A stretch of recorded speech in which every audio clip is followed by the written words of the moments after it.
Amén. Beneficio del sacerdocio de Cristo.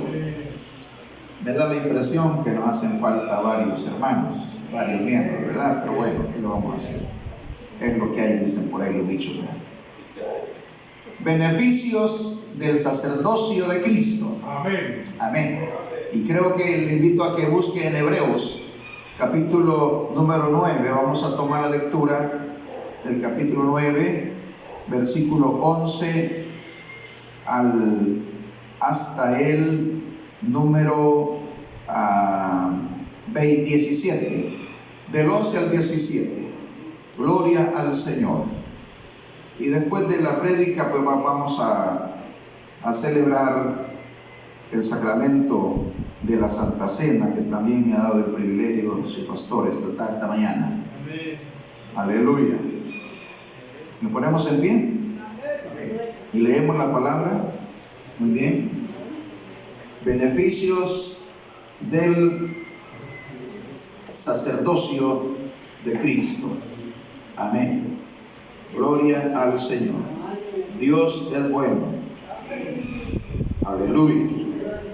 Y digno de toda alabanza. Leemos Hebreos capítulo 9, versículo 11 al 17, y lo hacemos en el nombre del Padre, del Hijo y del Espíritu Santo. La iglesia Sardis dice amén.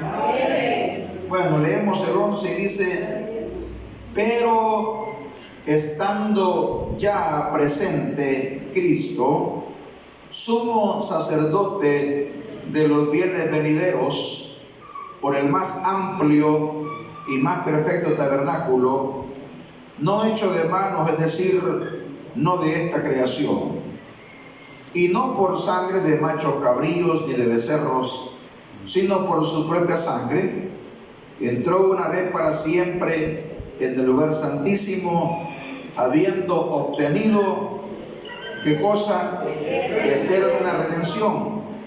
Porque si la sangre de los toros y de los machos cabríos y las cenizas de la becerra rociadas a los inmundos santifican para la purificación de la carne, cuanto más la sangre de Cristo, el cual mediante el Espíritu Eterno se ofreció a sí mismo sin mancha a Dios, limpiará vuestras conciencias de obras muertas para que sirváis al Dios vivo.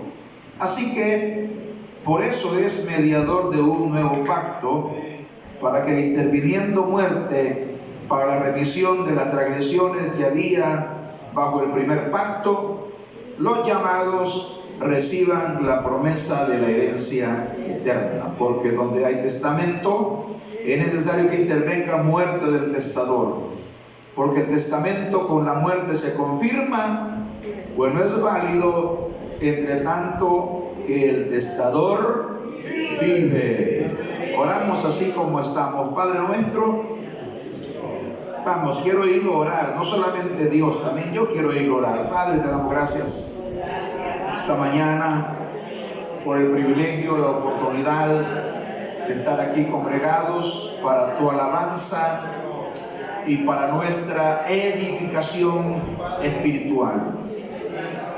Y amado Padre, pues pedimos que tu Santo Espíritu que está en nosotros y con nosotros nos bendiga durante la exposición de tu palabra, Señor, de tal manera que pues tu palabra cumpla tu santo propósito en nuestras vidas, edificando, Señor, instruyendo y perfeccionándonos para tu gloria.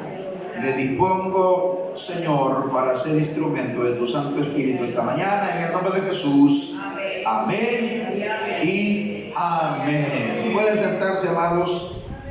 Muy bien. Quiero comenzar haciendo una pregunta sencilla. ¿Quiénes de ustedes han leído en su totalidad la epístola a los Hebreos, que solo consta de 13 capítulos? Levanten la mano, ¿quién la ha leído? 13 capítulos, dos personas aquí, dos y aquí, ninguno. Andamos, mano. O alguno no la quiere levantar porque no quiere, ¿qué diría yo? Darse a conocer, pero bien. La epístola a los hebreos, que consta de 13 capítulos, es una obra maestra en la literatura cristiana evangélica del Nuevo Testamento. No sabemos quién es el autor, no sabemos. Se presume que fue Pablo, pero no hay una posición categórica. Se presume que fue Apolos, tampoco hay. Se presume que fue Bernabé, tampoco hay posición firme al respecto, u otro, ¿verdad? Lo que sí sabemos es que el autor de esta epístola fue un hombre, número uno, inspirado por el Espíritu Santo de Dios. Eso sí lo sabemos, ¿verdad que lo sabemos? Y la otra cosa que podemos saber leyendo esta epístola es que el autor conocía muy bien, hermano, el Antiguo Testamento, y conocía muy bien todo lo relacionado con el sistema levítico y con todo el sistema sacerdotal del Antiguo Testamento. Así que quien escribió esta epístola, sea quien haya sido, fue un instrumento del Espíritu de Dios con grandes conocimientos, y su objetivo principal fue precisamente, hermano, fortalecer la fe de los creyentes, de aquellos judíos creyentes, porque esta epístola va dirigida no a gentiles, sino a judíos, a hebreos. Por eso se llama epístola a los hebreos, es decir, descendientes ¿de quién? De Abraham y de Isaac y de Jacob. Hebreos no mestizos, sino hebreos de pura sangre, de sangre pura. Entonces, y el autor de esta epístola procura desde el inicio, hermano, fortalecer la fe de ellos, que se encontraba bastante debilitada y confrontada por las circunstancias propias del momento, dada pues que se daban dos situaciones. Por una parte, la fe de los evangélicos hebreos, hermanos, se veía confrontada por el acoso del Imperio Romano de ese momento.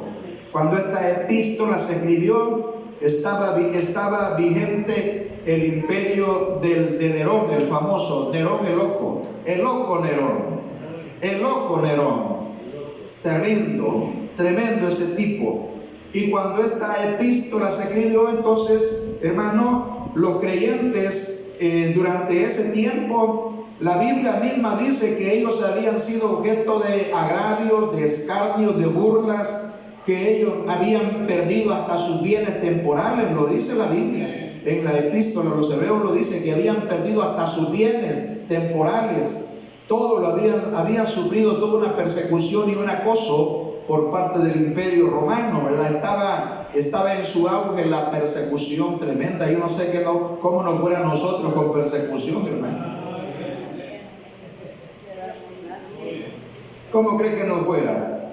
Si no habiendo persecución, una buena parte no viene al culto, no habiendo persecución. ¿Verdad que sí? Una buena parte no viene al culto. Entonces, a saber cómo no fuera, si era realmente persecución, ¿verdad? Terrible. Porque en tiempo de persecución contra la iglesia, entonces sí se demuestra si uno es o no es. Así se demuestra la cosa. Y por otro lado, los creyentes hebreos no solamente sufrían el acoso, la persecución por parte del imperio, pero por otro lado estaban sufriendo el acoso del judaísmo y se veían confrontados con su fe, de tal manera que ellos querían hasta cierto punto regresar al judaísmo. Se veían en esa situación, si seguir siendo cristianos evangélicos, aleluya, como usted, o volver al judaísmo para no ser objeto de rechazo, de oprobio tremendo. Así que de eso se trata esta epístola. Y hermano, el escritor sagrado pues nos presenta, hermano, en su epístola nos presenta lo que se llama, o menos yo le llamo, las 4 credenciales de Jesucristo en hebreos, así le llamo yo, ¿verdad? las 4 credenciales de Jesucristo en Hebreos. ¿Cuáles son esas 4 credenciales? Número 1, mediador de un mejor pacto. Diga conmigo, mediador de un mejor pacto. Esa credencial la tiene Jesucristo. Mediador de un mejor pacto. Yo no sé si usted le alaba por eso. Y la segunda credencial de Jesucristo en hebreo, ¿cuál es? Fiador del nuevo pacto. Diga conmigo, fiador del nuevo pacto. Usted sabe que la figura de fiador es una figura de término mercantil, ¿sí o no? ¿Ah? Es de término mercantil, de naturaleza mercantil, fiador. ¿Qué es un fiador? Es una persona con capacidad económica que asume la responsabilidad de responder por la deuda de otro en caso de que no pague. A mí por eso no me gusta ser fiador de nadie, de nadie. No me vayan a andar buscando, por favor. Hermano, ¿puede ser de fiador? No. Pero Jesucristo tiene esa otra credencial, fiador del nuevo pacto. ¿Por qué? Porque lo que yo no logro cubrir según las demandas de la justicia divina, las cubre Él. Aleluya. Es que mire, hermano, yo en mi andar diario y en mi vida práctica siempre estoy expuesto a defraudar a la justicia divina. Siempre voy a estar expuesto a eso, a defraudar. ¿A quién dije? A la justicia divina, que es la de mi Dios Todopoderoso. Pero como yo tengo un fiador, entonces recurro a Él y Él responde por mí ante el Padre Celestial. Alábele que Él vive esta mañana. Alábele con ganas, hombre. A su nombre sea la gloria. A su nombre sea la gloria. Y la otra credencial de Cristo en la epístola a los Hebreos, ¿sabe cuál es? Se llama Gran Pastor de las Ovejas. ¿Cómo se llama? Díganlo con más ganas. ¿Cómo se llama? Gran Pastor de las Ovejas. Eso está ahí en Hebreos 3. Gran Pastor de las Ovejas. Hebreos 13:20. Ahí está. Así que yo tengo un gran pastor. Dígalo conmigo, yo tengo un gran pastor. Vamos con su manita levantada, sí, mira, anímese, hermano. Despierte, por favor. Sacúdase el colchón que trae todavía, hermano. Diga conmigo, yo tengo un gran pastor. El gran pastor de las ovejas. Por la sangre del pacto eterno, dice el 13:20 de Hebreos. Entonces, en consecuencia, siendo Él el gran pastor mío, yo soy su oveja y Él tendrá siempre cuidado de mí. Él tendrá siempre cuidado de usted. Él tendrá siempre cuidado de usted. Si es oveja. ¿Cuántos somos ovejas, hermano? Ovejas de su prado. Pueblo suyo somos y ovejas de su prado. Aleluya. ¿Y qué dijo Él? En San Juan capítulo 10 están unas palabras que dijo Él: mis ovejas no perecerán jamás.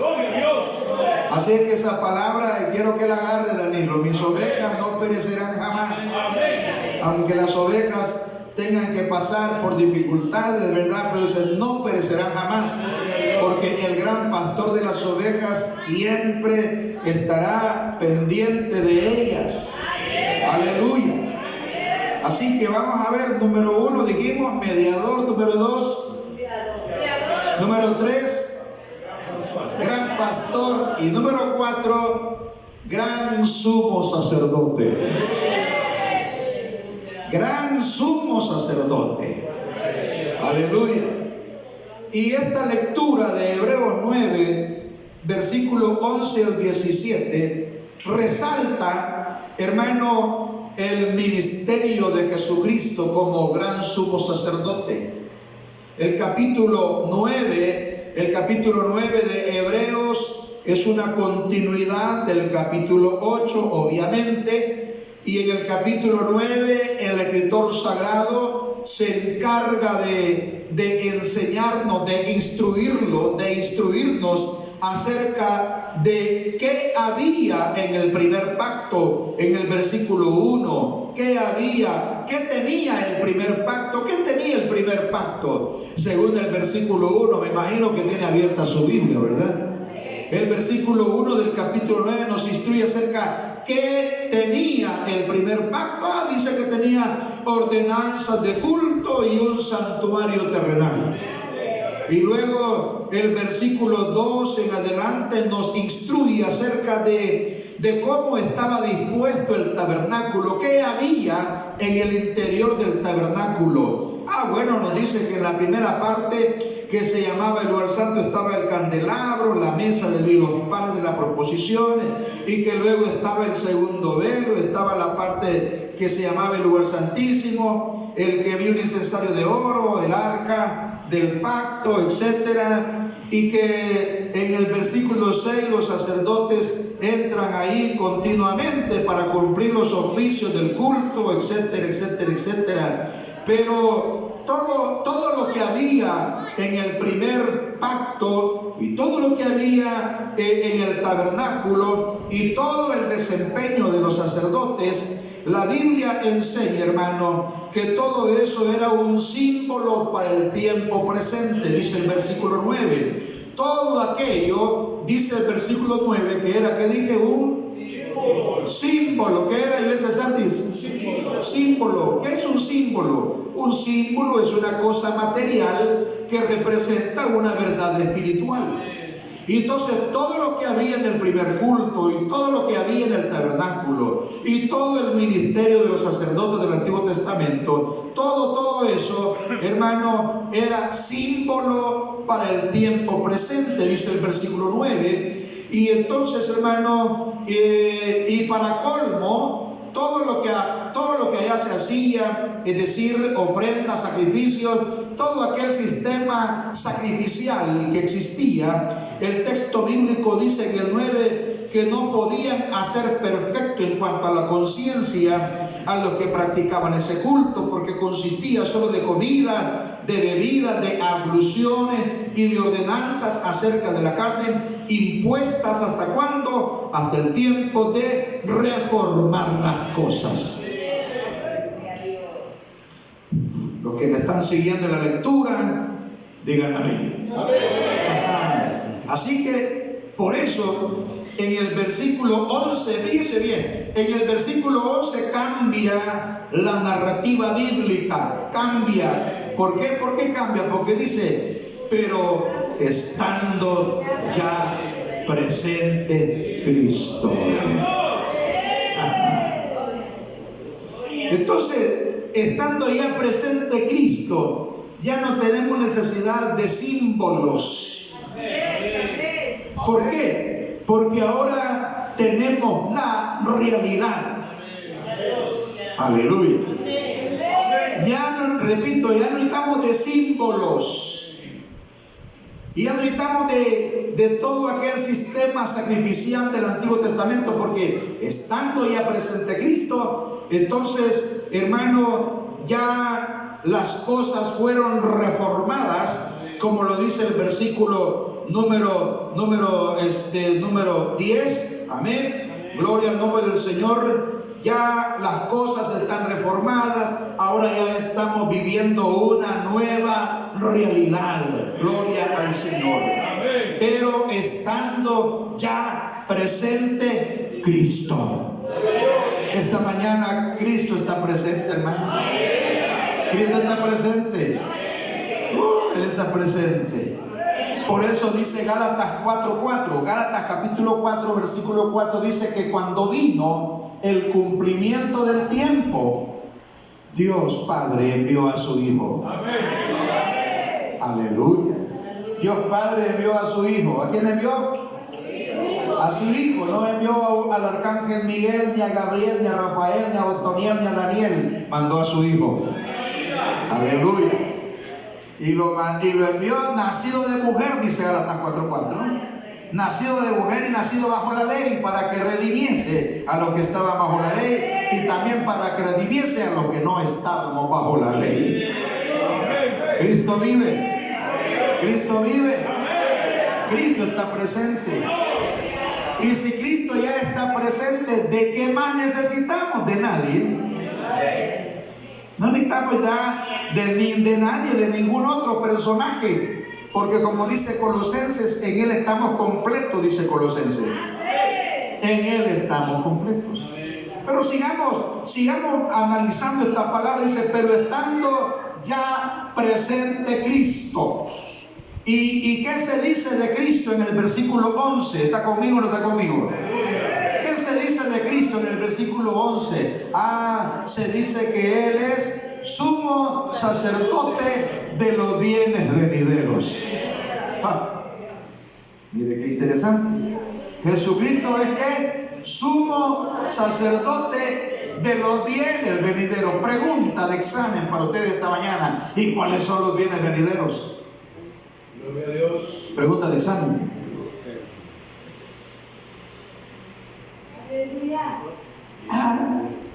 Para que no gastemos más neuronas, digámoslo de una vez. Los bienes venideros son los bienes que pertenecen a la eternidad. Dios mío. Los bienes venideros son los que pertenecen a la eternidad. Bienes venideros. Aleluya. Que no tiene que ver con sillas, con muebles, con equipos de sonido, tiene que ver con los bienes venideros, tiene que ver con todas las cosas que Dios tiene preparadas para los que le amamos y esperamos su venida. Cristo es que sumo sacerdote de los bienes venideros.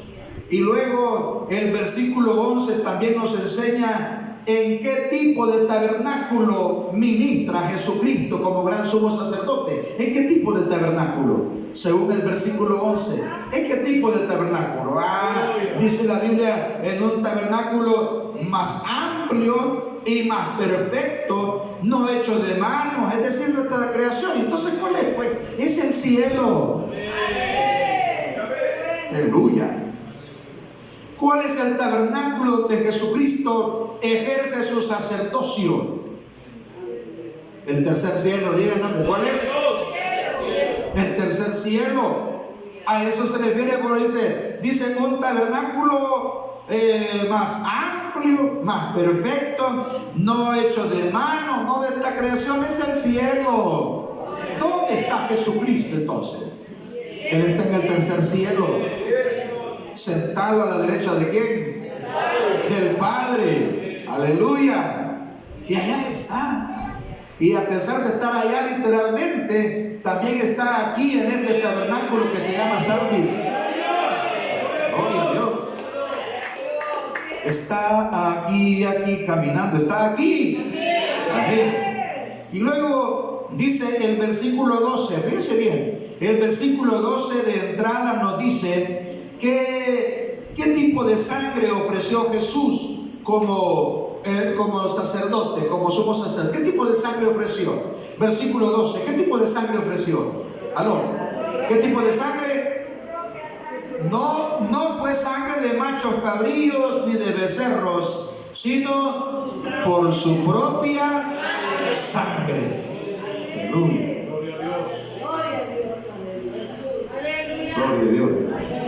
Así que Él no entró al tabernáculo con sangre ajena, con sangre animal, sino con su propia sangre. Su propia sangre. Gloria al nombre del Señor, hermano.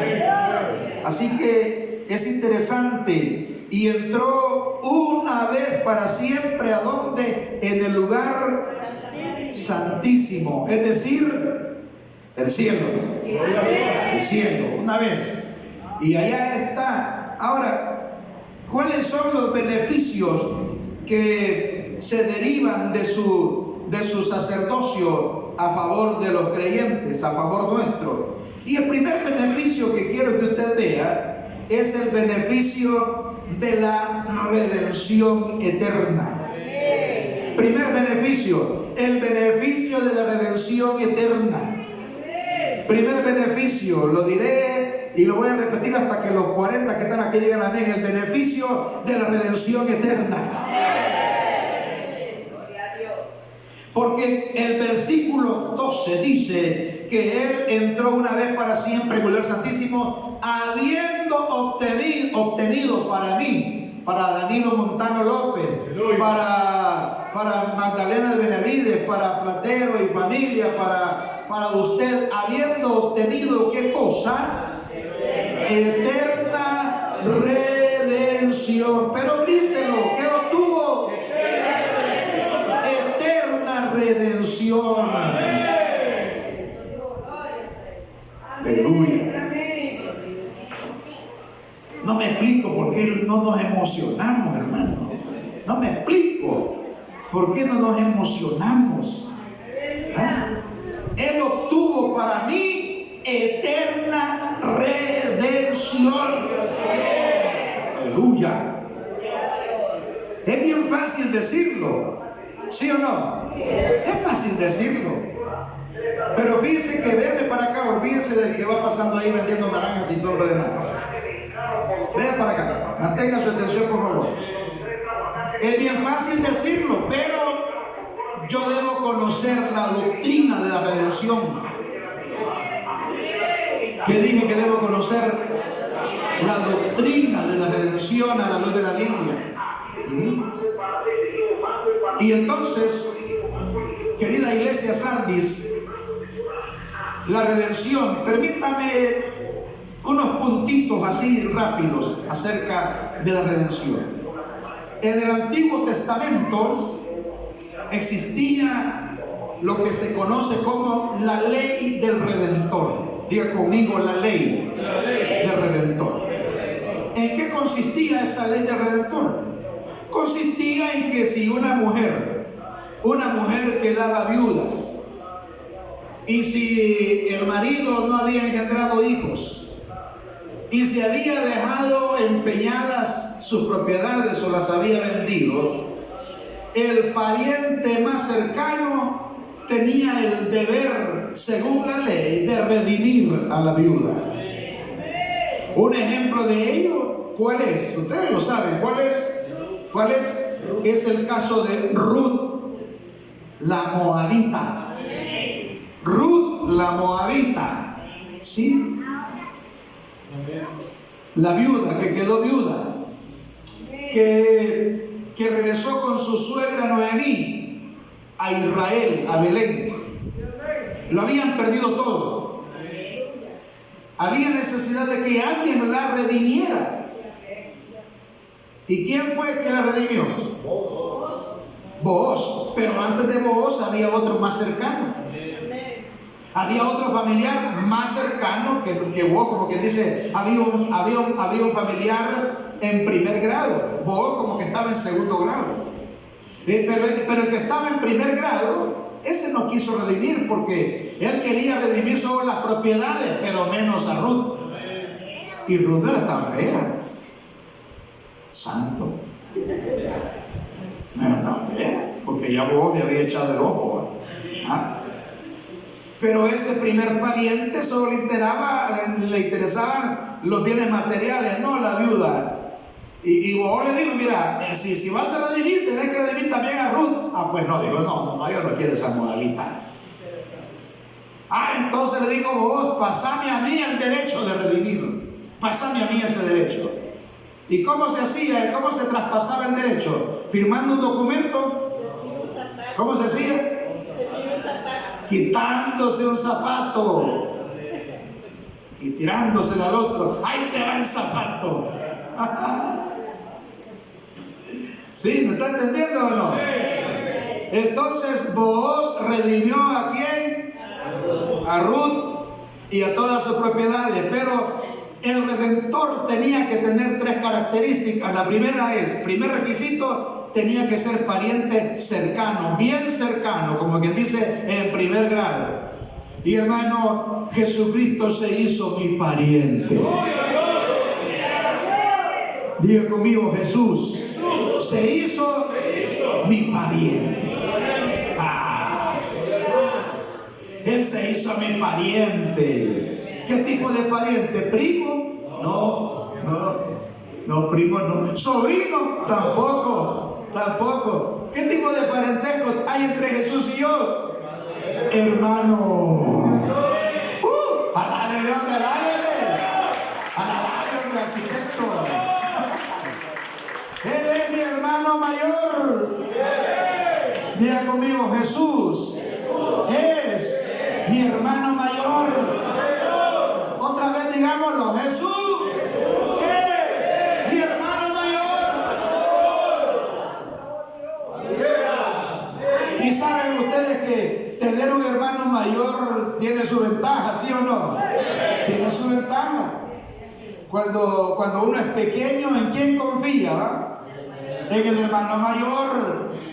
Yo recuerdo que en la escuela, cuando iba como a tercer grado, me amenazaban otros bichos queriendo pelear conmigo. Yo le decía, te voy a echar a mi hermano mayor. Mirá, le voy a decir a mi hermano mayor. Y era igual que su servidor de flaco en aquellos días.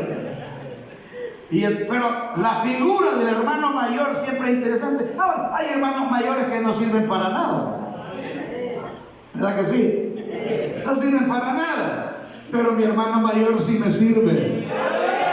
¿Me sirve o no me sirve? Así que Jorge Adilo Montano, tu hermano mayor, hermano. ¿Qué pasa? Dígale. Se hizo mi pariente. ¿De qué manera se hizo mi pariente? Haciéndose hombre. Tomando forma de siervo, dice Filipenses.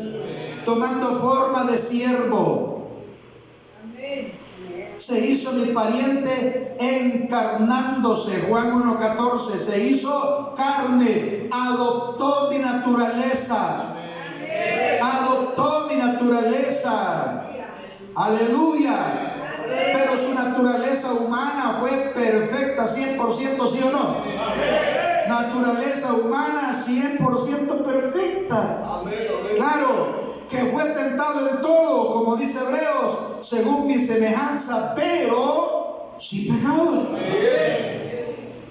Se hizo mi pariente. Primer requisito cumplido. Segundo requisito, el Redentor, al igual que vos, como vos, el Redentor tenía que tener capacidad económica. Si no, no podía redimir, porque tenía que cancelar deudas. Capacidad económica. Y Jesús, mi amado Señor y Salvador, Él tiene capacidad económica.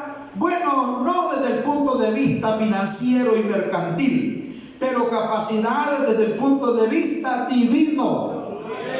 Capacidad desde el punto de vista ¿qué? Divino. ¿Por qué? Porque Él no solamente es 100% hombre, sino que también es que 100% Dios, bendito por los siglos.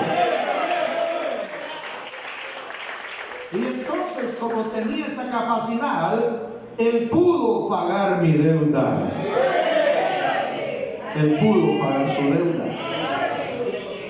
Y el otro requisito cumplido. El tercer requisito, ¿cuál era?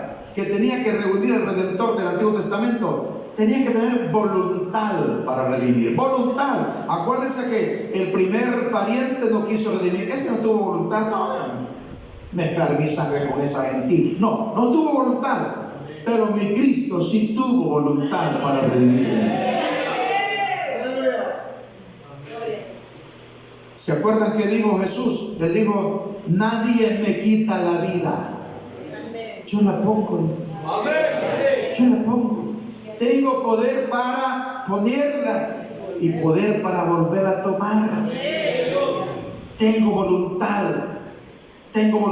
para redimir a todo ese estado de pecadores de hoy, de mañana y de pasado mañana. Tengo voluntad de redimir a todo ese que después van a estar de saco y corbata predicando, pero tengo voluntad para redimirlo. Gloria a Dios.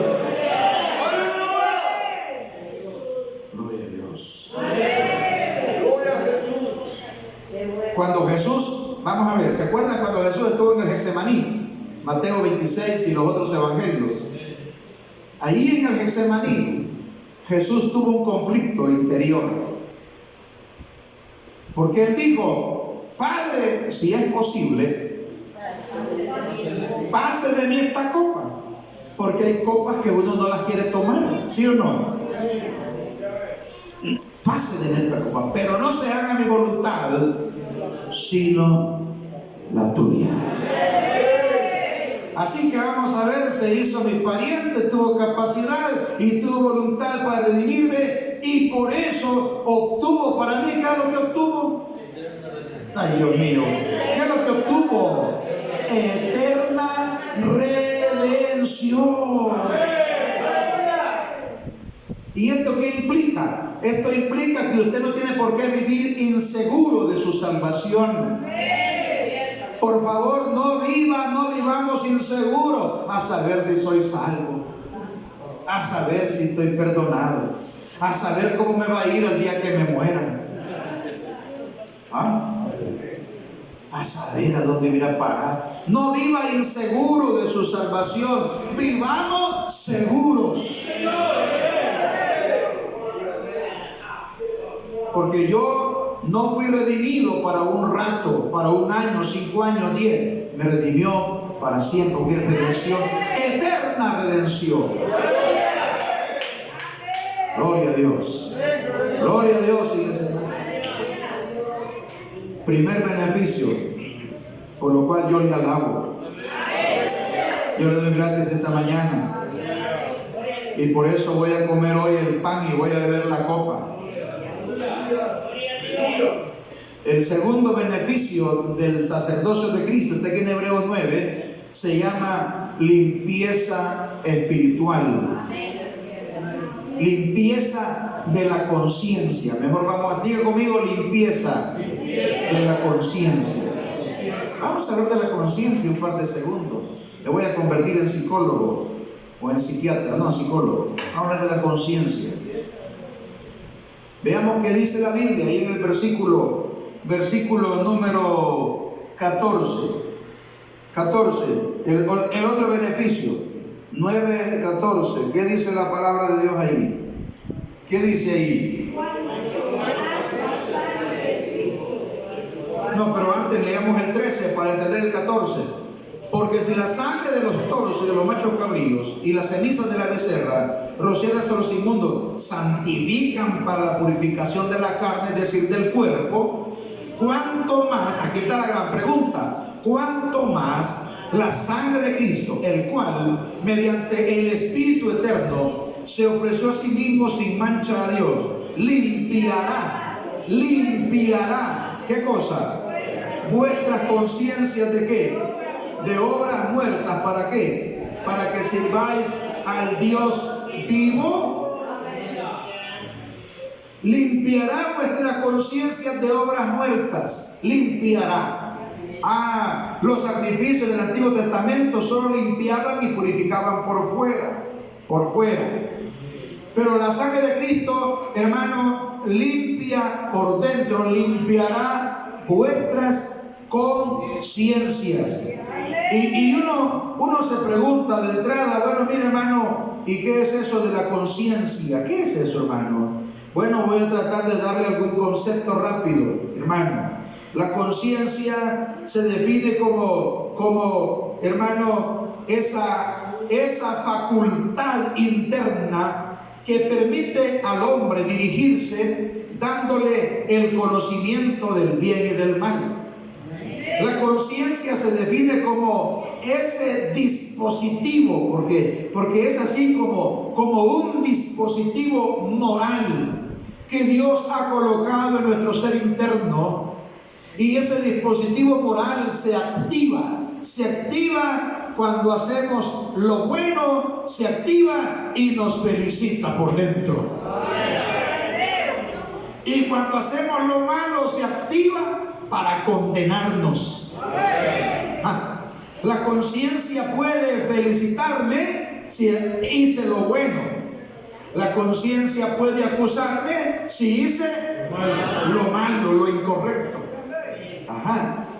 Y hermano, mi conciencia, escuche bien, mi conciencia, ¿dónde se aloja la conciencia? ¿Será en el cuerpo? Vamos a ver, ¿será en el espíritu, en el alma o en el cuerpo? ¿Dónde se aloja la conciencia? Bíblicamente hablando, ¿será en el cuerpo? No. ¿Será en el alma o será en el espíritu? Bueno, la conciencia se aloja no en el cuerpo, nada más se expresa a través de él.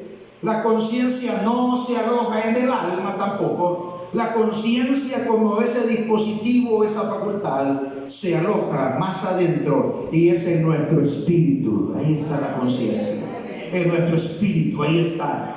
Y hermano, la conciencia del creyente, el creyente tiene, mejor dicho, el reto de que su conciencia se mantenga limpia. ¿Sí o no?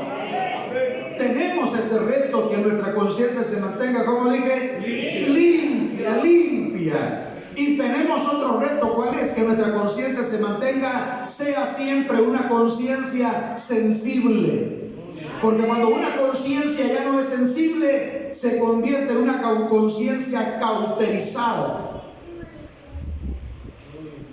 Ahora, la pregunta es, ¿qué vuelve insensible la conciencia? El escritor dice, las obras muertas. Las obras muertas. ¿Y cuáles son las obras muertas? Son las obras. La palabra obra tiene que ver con conductas, con comportamientos. Las obras muertas son aquellas conductas o comportamientos, hermano, que son pecaminosos, son perversos, son impíos, son conductas perversas, impías, son conductas propias de una persona no salva. Obras muertas, todas aquellas que huelen o hieden a pecado. No se oye, Padre. Las obras muertas son todas aquellas que hieden a pecado. Hieden, diga hieden. O hieden, ¿verdad? Hieden a pecado, obras muertas. Y hermano, estamos expuestos a ello, sí, pero cuando la conciencia habla en mi interior, y es más, la conciencia mía del creyente es una conciencia que es estimulada por el Espíritu Santo y le dice, mira, vos andas mal. Mira, vos te has portado mal. Mira, vos has incurrido en una conducta inapropiada. Entonces, ¿qué opción tengo? Tengo la opción de recurrir a este beneficio de limpieza de mi conciencia. Aleluya. A veces voy donde el dentista para que me limpie los dientes y me quite el sarro. Me quite lo negro del café ahí. Hay quienes necesitan limpieza del colon y se toman una purga de aceite de tiburón. Santo el Señor. Antes le hacían una limpieza a uno cuando era chiquito, la mamá, con lumbrisaca. Yo no sé si se acuerdan. Lumbrisaca. Eso sí que sacaba todo. Hoy hay otra cosa. Pero para que me limpie la conciencia no necesito un juguito de naranja con pepino, con ¿qué más? Con pepino, con apio. No. Para experimentar limpieza en mi conciencia, tengo que recurrir al único que puede limpiar mi conciencia, y ese es mi gran sumo sacerdote.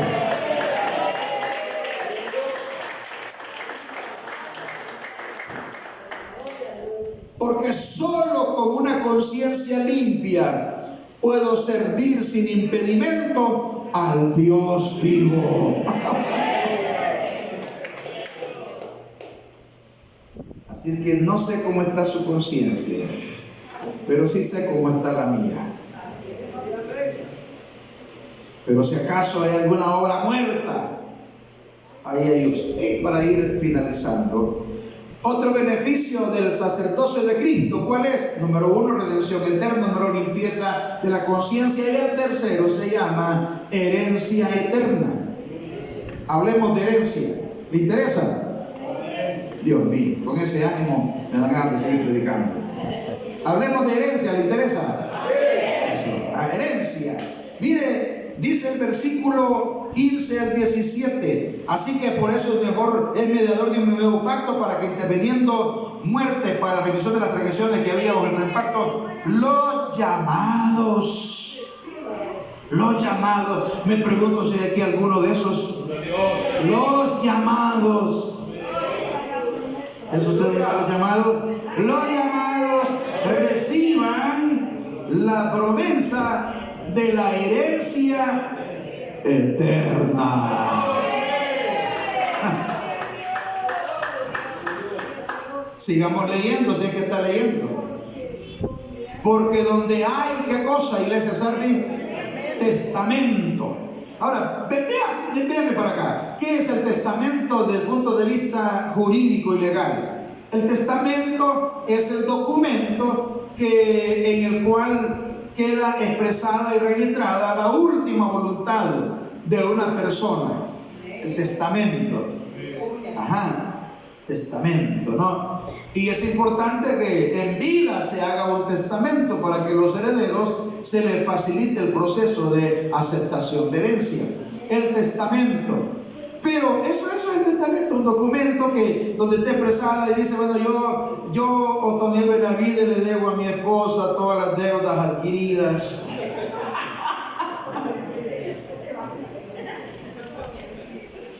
O le dejo todos mis libros para que vea qué hace, ¿verdad? Lo más seguro que los va a ir a vender. Y a mi hijo le dejo el gato y el chucho, algo que el testamento. Ahora, el testamento, para que el testamento tenga valor en el sentido de recibir la herencia, ¿qué es necesario? ¿Qué es necesario para que el testamento, lo que dice ahí el testamento, me beneficie? ¿Qué es necesario? Correcto, mi hermano, ¿qué es necesario? La muerte del testador, del que hizo el testamento, la muerte del testador. Porque con la muerte se confirma. El testamento no es válido para los herederos mientras el testador vive. No es válido. Tiene que morirse Otoniel para que herede todo lo que dice ahí. Tiene que morirse Raúl Pinto para que herede todo lo que dice ahí el testamento. Santo el Señor. Saludos. Ya Raúl tiene su testamento hecho, que a José le dejó esto, al otro esto. Santo el Señor, ¿verdad? O José Pinto ya tiene hecho el testamento, qué sé yo.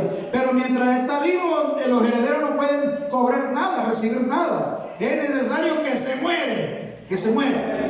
Así que van a comenzar a orar porque para que se mueran. Tampoco, ¿verdad? Ahora, Jesucristo, la herencia, los llamados como yo, reciban la promesa de la herencia eterna. Es una herencia, hermano. ¿Está garantizada la herencia o no está garantizada? Sí, ¿por qué está garantizada? Está garantizada porque el testador, ¿quién es el testador? Jesucristo. ¿Quién es el testador? Jesucristo. Y ese testamento, ¿a dónde lo hizo? ¿Sabe dónde lo hizo? En la cruz del Calvario. Ahí lo hizo, en la cruz, el testamento. Y fíjense que el testamento, desde el punto de vista legal, se requieren 2 testigos para que el testamento tenga validez. 2 testigos. Bueno, ¿y quiénes fueron los testigos en la cruz del Calvario? El Padre y el Espíritu Santo. Es válido porque reúne los 2 testigos. Es válido porque lo firmó con su propia sangre.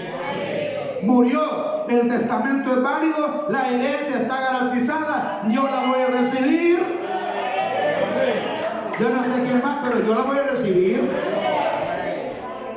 Solamente que hay una condición para recibir la herencia. ¿Cuál es la condición? La de Apocalipsis 21:7. ¿Qué dice 21:7 de Apocalipsis? Me gusta cuando veo algunos 2 que 3 que están oyendo la Biblia, otros que están esperando que yo lo diga. Y otros están esperando que nos vayamos del culto. 21:7 del Apocalipsis hay una condición. ¿Qué dice ahí? El que venciere heredará todas las cosas. Y yo seré su Dios y él será mi hijo.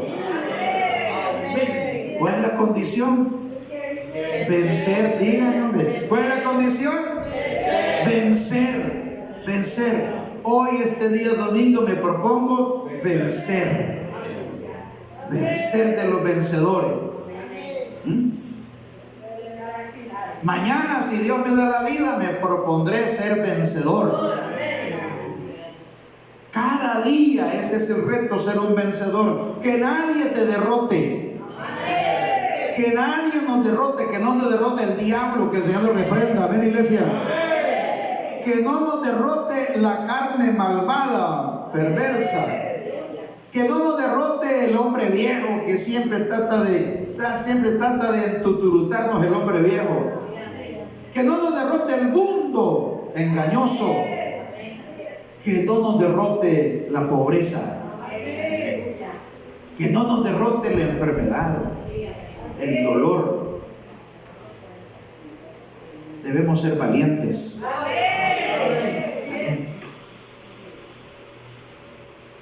Pablo dice en Romanos: ¿quién nos apartará? ¿Está conmigo? ¿Quién nos apartará de dónde? Del amor de Cristo. Tribulación, hambre, desnudez, cuchillo, espada, etc. ¿Quién? No, dice, nada, dice. Estoy seguro, dice Pablo, que ni la muerte, ni la vida, ni ángeles, ni principados, ni potestades, ni lo presente, ni lo futuro, ni lo alto, ni lo bajo, nada nos podrá separar del amor de Dios, que es en Cristo Jesús. Antes, en todas estas cosas, dice Pablo, somos más que vencedores. Usted va a ser más que vencedor, amigo. Como dice, me gusta una canción de Diana Mendiola, aunque ya no es tan cristiana, hoy se llama Bathsheba. Pero Diana Mendiola dice, tiene una canción que se llama Sabor a Miel. Me gusta. El mover de Dios es lindo en la vida de un creyente fiel, aunque a veces hay pruebas amargas, pero al final tienen sabor a miel. Yo nunca he visto un escogido sin respuesta, porque en todo Dios le muestra una solución. De las cenizas Él clama y Dios le atiende, le sostiene y le defiende con su mano poderosa. Usted es un escogido y su historia no acaba aquí. Usted puede estar llorando ahora, pero mañana usted va a sonreír. ¡Aleluya!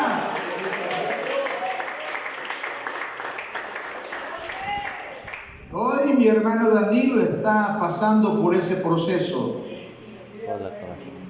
Algunos de nosotros ya pasamos por otros procesos, pero no lo va a derrotar, porque hemos sido llamados para ser vencedores. ¡Aleluya! Gloria a Dios, iglesia. Gloria a Dios. Dios es bueno. Gloria a Dios. Danilo Montano saldrá adelante. Saldrá adelante. Pasará al otro lado. Lo que hoy está sufriendo, dolor, que a veces no puede ni dormir en la noche, incomodidad, todo eso pasará. Yo estoy orando al Señor, yo le digo al Padre, le digo: Señor, yo le digo a Dios, Danilo, le digo: mira Dios, lo que el cirujano va a hacer, ¿por qué no lo haces vos? Le digo yo, ya a veces sí hablo con eso, ¿por qué no lo haces vos? Cuando a mí me salió